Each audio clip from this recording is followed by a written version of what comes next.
Hey everybody, FastAct25 coming at you here with some Star Wars Battlefront beta gameplay. Gonna be giving you my first impressions of the game so far in its current state, what I like about it, what I not like, some of the issues I see with it. First off, I have to say that I'm actually quite impressed with how well the game is running. It seems to be very well optimized. As you can see, I got the FPS counter going in the top corner. When I first loaded up the game, the graphic options by default were set to ultra, full ultra, um, which was nice to see considering the machine that I'm running. I'm currently running a GeForce GTX 980 as well as a GeForce GTX 770, an i5 4670 and 14 gigabytes of RAM. As you will see throughout this video, as well as the frame rate test video I also loaded on my channel, I seem to run a fairly good rate around 90, dips as low as 70 in some scenes, and other times I've seen it get as high as over 100, and I'm really impressed with that considering the PC specs that came out recommended. I knew my machine would be powerful enough, but I didn't think I was still going to be able to run with these kind of frame rates, so I'm quite happy with that. So gameplay wise, we got two modes in multiplayer to play on in beta. What you're seeing here is the drop pod mode, in which a drop pod will randomly crash somewhere on the surface of the map, and your team has to get to it first, and you go up and arm it like an MCOM from Battlefield, and then you have to guard it while the timer ticks down on it, and if you successfully maintain control of it, when the timer runs out, your team gets a point. I think it's first to 5 points wins the round, and it seems to be a very good mode for a clan match, something competitive. As far as general play goes, I don't think it's something I would play very much of. For people that like the smaller, faster paced modes, then this is definitely well designed, but for me personally, I just don't think I would play too much of it, maybe 1 or 2 rounds here and there. But definitely a very well designed mode for a clan match.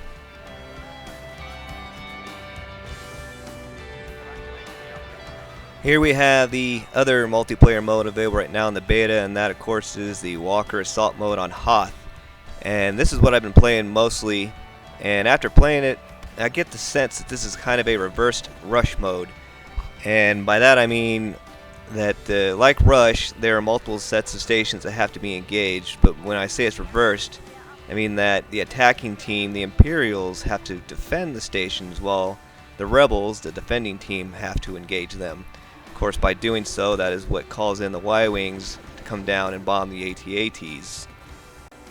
The other thing I like about this map and this mode is that it plays like the Rush mode from Bad Company 2, in that while the entire map itself is open, it seems to progress through the map like Rush did in Bad Company. Once one set of stations has been armed or disarmed, the Imperials will then move forward to the next station in a different area of the map. However, I do have to say at this time there seems to be a really bad issue with the balancing of this map. It's very heavily favored for the Imperials.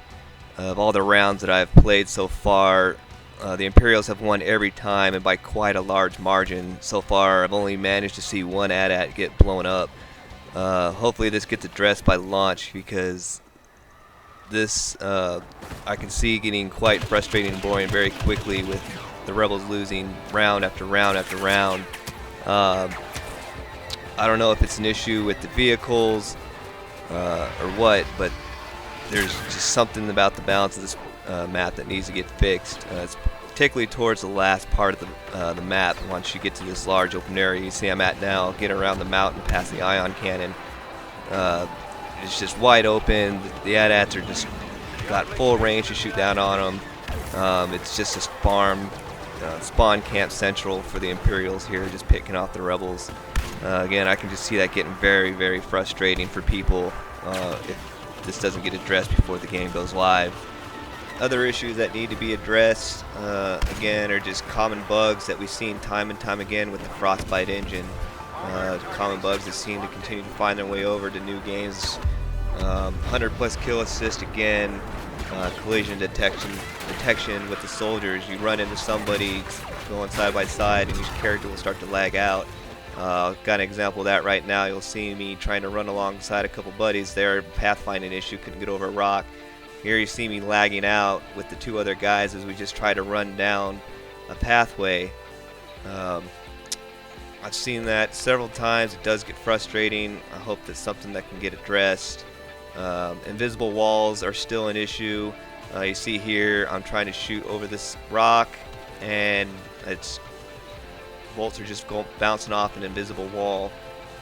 Another thing I think needs to be addressed is the cycler rifle, or whatever it's called, the sniper rifle. Seems to be a bit out of balance. It's not a main hand weapon, it's a kit item, so you carry it alongside your main blaster rifle, and every time you fire it, it automatically switches right back to your rifle. And this is just leading to a lot of quickscoping, which can get quite annoying because somebody hits you with a quickscope, and before you can do anything, they're already taking you down with their main rifle. You've probably seen me do that a couple times in this tape, and I just find that kind of annoying. And I think that's something that, again, another thing that needs to be addressed. Sound effects are spot on in my opinion. I really enjoy the audio they've done with this game. I love the sound effects here of this Gungan device that somehow found its way onto Hoth. The blaster fire, the explosions, as well as the graphics, the sound itself is also spot on, so I will give them props on that as well. Graphics and sound, yes, are right there where they need to be.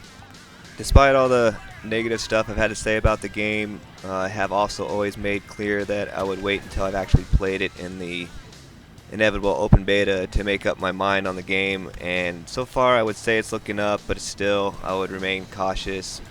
I'm still not going to buy it day one. I want to see what the rest of the game has to offer. I want to get a better idea on what the DLC is going to be. It's, EA, it's coming. Space battles, yes, I wish that was in there. Maybe, hopefully that's something that can come in the future. I don't know. It's definitely something I would like to see in the future. I haven't done a lot of the air combat.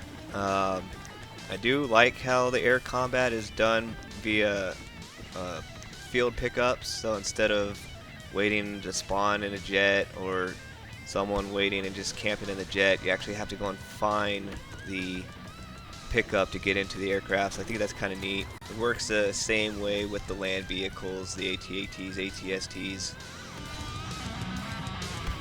So that's my first impressions of the game. Again, it runs very well on my machine. I haven't had any problems. A couple freeze-ups in the menu, but it never crashed. It did unfreeze.